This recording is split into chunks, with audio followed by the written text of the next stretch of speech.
Okay, Riverdale has just ended in the UK. I was on holiday for a week or so I had the final 2 episodes to watch in one go. Sat down and watched them with my wife.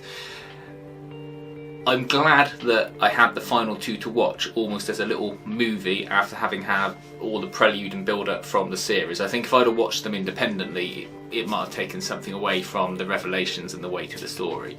Riverdale has from the start been a dark, weird, seedy-ish, sexy-ish sort of take on small town America.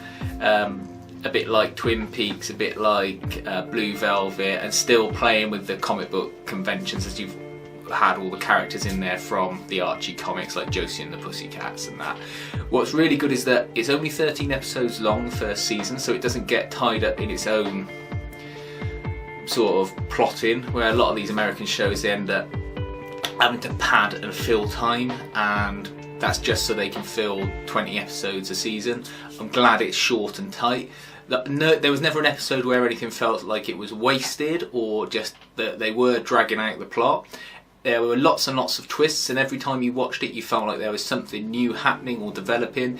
People were going back and forth in relationships. You were always left guessing who was the murderer of Jason Blossom, and when you found out who it was his dad. You felt satisfied that it could have been him, because you'd probably guessed it was him at one point during the show, even if you changed your mind at some other point. It didn't feel as though they just pinned the murder on anyone. The final episode had all manner of crazy shit going on. You had Cheryl Blossom being 100% mental and having effectively a nervous breakdown that most people seem to ignore and just take as her being a bit weird, which seems strange. She needed to be locked up where Polly had been for all this time, I think.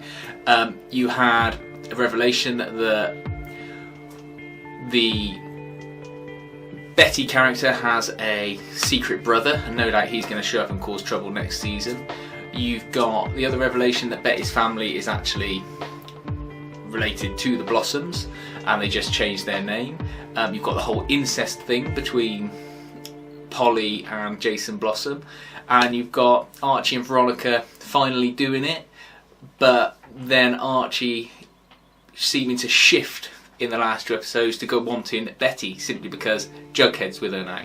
And that was great. And also got development with the Jughead character and all of the other ones. The worst part of it was having Archie's dad get shot at the end of the last episode. I say shot because I'm not going to say dead, because me and my wife were both arguing over whether or not he was dead or shot.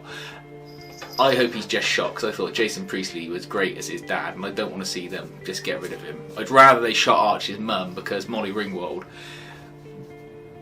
I don't know what's happened to her in the last few years, but she's lost any ability to really act very well, and I don't know, there's something just weird about her voice, just the way she says words. I don't like it. So I hope his dad recovers and it's all okay. And also it's revealed there's a south side of Riverdale that seems to be more like south central LA, and you're going to have this whole dangerous minds like school where they got metal detectors on the doors and gangs of kids roaming around. But apparently if you live in Southside Riverdale, you're not allowed to go near wherever everyone else lives, which is like small town America, which is just really weird. But whatever, it's a comic book basis anyway. I thought it was really well handled. I thought it was great. All the revelations were great. Me and my wife were both shouting at the telly and at each other, and exasperated and shocked when everything was revealed. So can't say it didn't do its job. I hope the second series comes out and they don't suddenly stretch it out to 20 episodes, and I hope that it's tight, compact, and got another mystery. And I'm really glad that they didn't drag out this who killed Jason Blossom for the entire series, so it was something that was always bubbling along in the background. I'm glad they had a tight little mystery with a resolution at the end of it, because it leaves it open for other stories. So yeah, really enjoyed Riverdale, and if you haven't seen it yet, it's on in the UK, it's on Netflix. You can watch the whole series. It's really worthwhile doing that. So yeah, thumbs up.